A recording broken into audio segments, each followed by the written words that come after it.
L'équipe de France de retour au stadium depuis 6 ans. Le dernier match ici, c'était France-Augustana.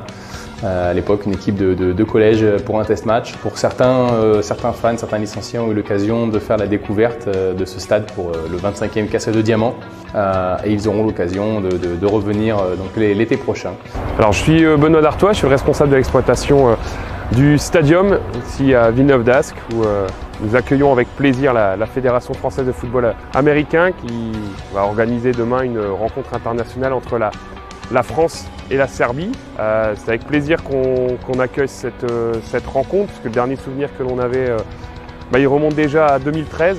Alors les souvenirs de cette journée, belle, radieuse et ensoleillée, puisqu'elle avait eu lieu au mois de juillet, sont surtout des souvenirs d'ambiance générale, un peu de culture américaine, puisque au-delà du match, le stade s'était transformé le temps d'une journée en une grande mise en scène à base de exposition de voitures américaines, de shows de pom-pom girl.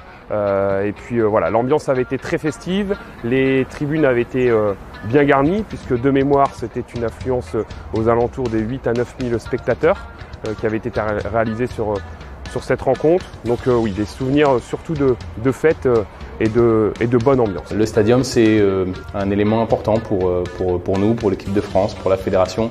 On est toujours très bien accueillis ici. Ce qui nous permet aussi d'accueillir de nombreuses personnes. On attend aux environs de 6 000, 7 000 personnes, on l'espère, ce samedi. C'est aussi un support important de la communauté, notamment grâce au club de la Ligue des Hauts-de-France, avec qui on fait de nombreuses animations.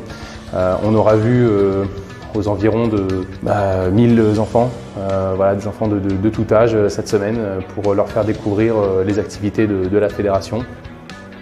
Et puis une mobilisation très importante au niveau de la ville. On a vu de l'affichage, on a vu de la presse, on a vu de la télé. C'est toujours très intéressant de revenir ici. On y revient avec plaisir, l'accueil est bon et souvent c'est un succès pour les événements de la fédération.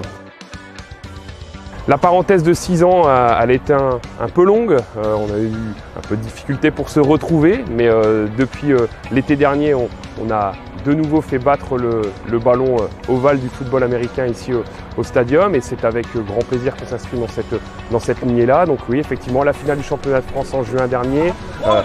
Demain, le match de l'équipe de France.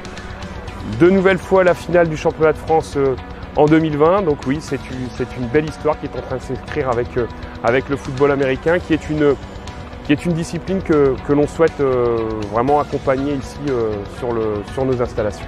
Et bien entendu, évidemment, je pense que le soutien de la communauté, c'est également de nombreux bénévoles. Ils sont une centaine qui vont travailler autour de l'événement. Beaucoup de mobilisation à tous les niveaux. On ne les voit pas forcément beaucoup le jour de l'événement, mais au niveau de la billetterie, au niveau des espaces de restauration, au niveau de l'accueil des VIP, de l'accueil du public.